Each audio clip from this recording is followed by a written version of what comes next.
I lived in San Antonio when I was little. I remember running around in the yard behind a white picket fence. There have been many burglar bars on many of the windows in the neighborhood I was in, but at the time, that was at least of my concerns. I cared far more about the next My Little Pony doll or unicorn plush I would get, as my parents pampered and spoiled me.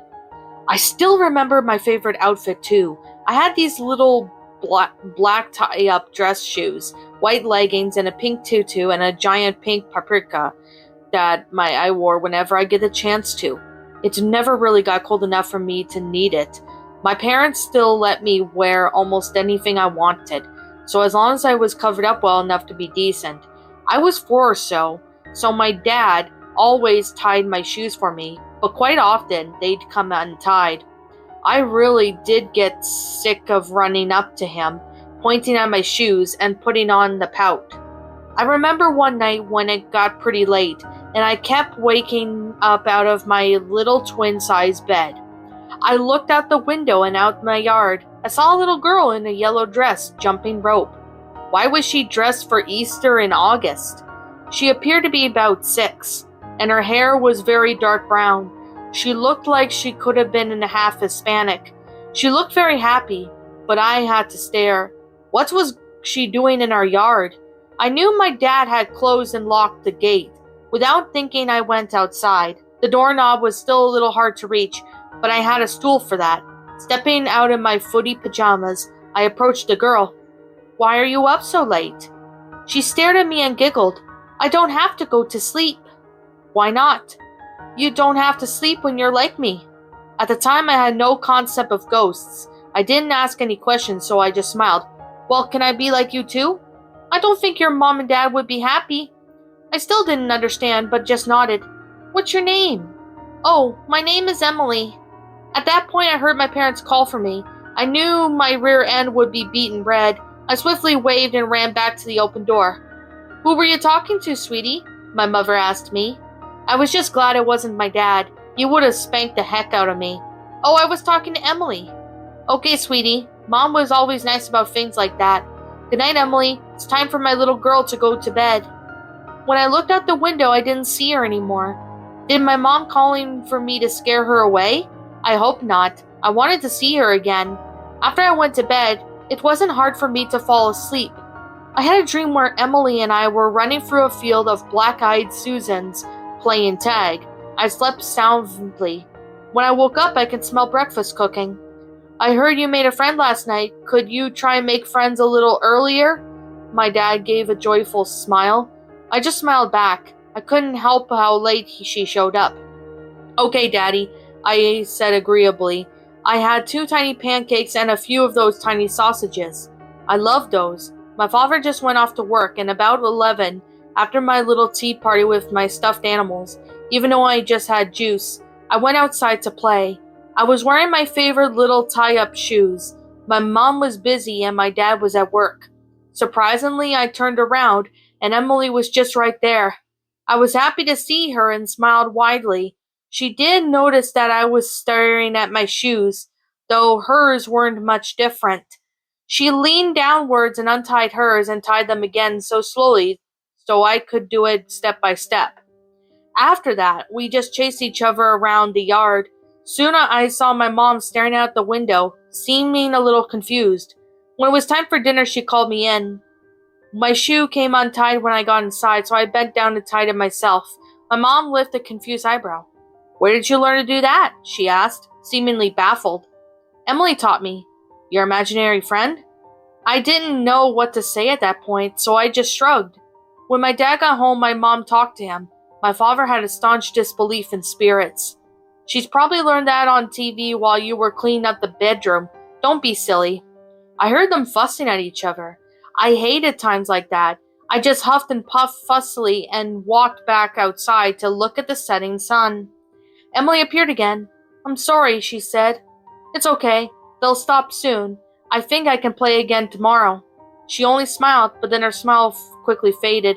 "Do you want to know something?" I was confused why she asked that. "Know what? Is it a secret?" I giddily smiled.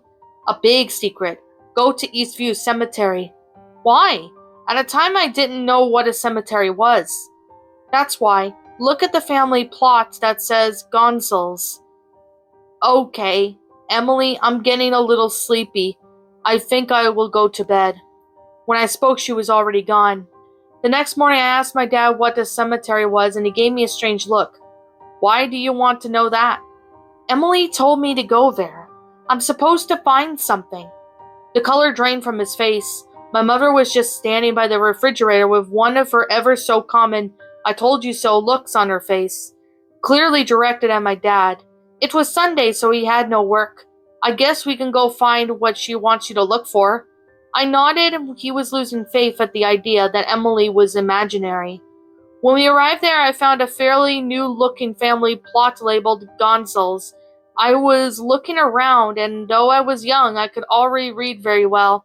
I saw Alfonso Gonzales, born in 1956, and Rachel Gonzales, born in 1967. Alfonso died born in 1996. Alfonso died in 1987, but it seemed like Rachel, who I guess was his wife, was still alive. My father still had a strange look on his face. His lips flattened as he kept sweeping the hair like it had left over his whitening bald spot. I found your friend.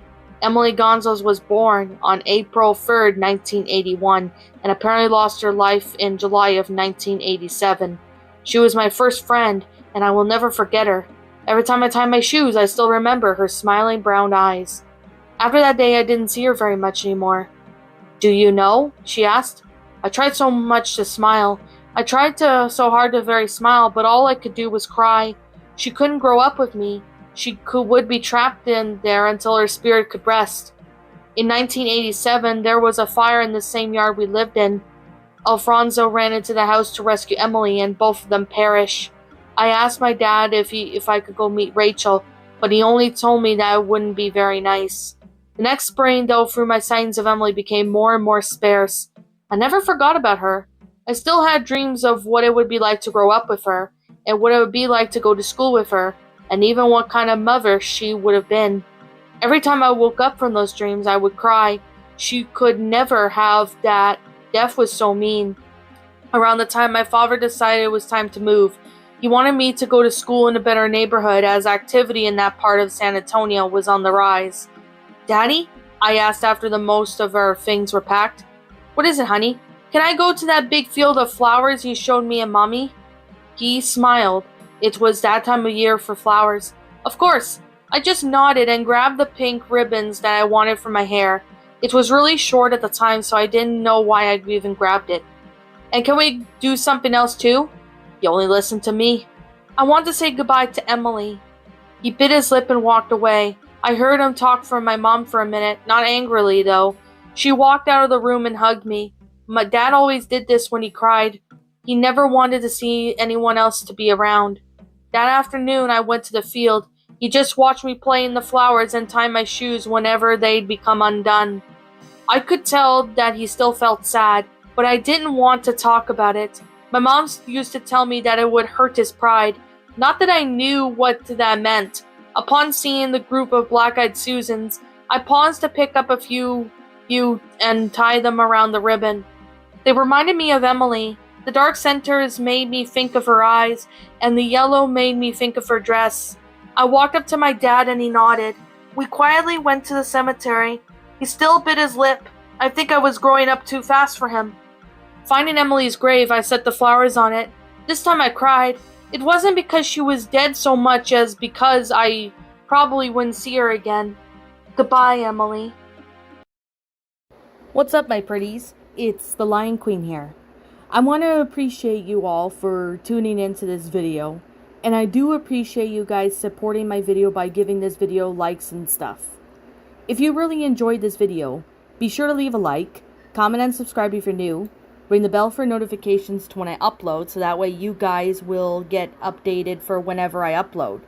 If you want to follow me on Twitter or DeviantArt, feel free to leave a follow on those if you are interested in following me on those socials. If you want to support my backup channel, known as Miss Dark Shigo, feel free to subscribe to it. as a link to that will also be in the About page section.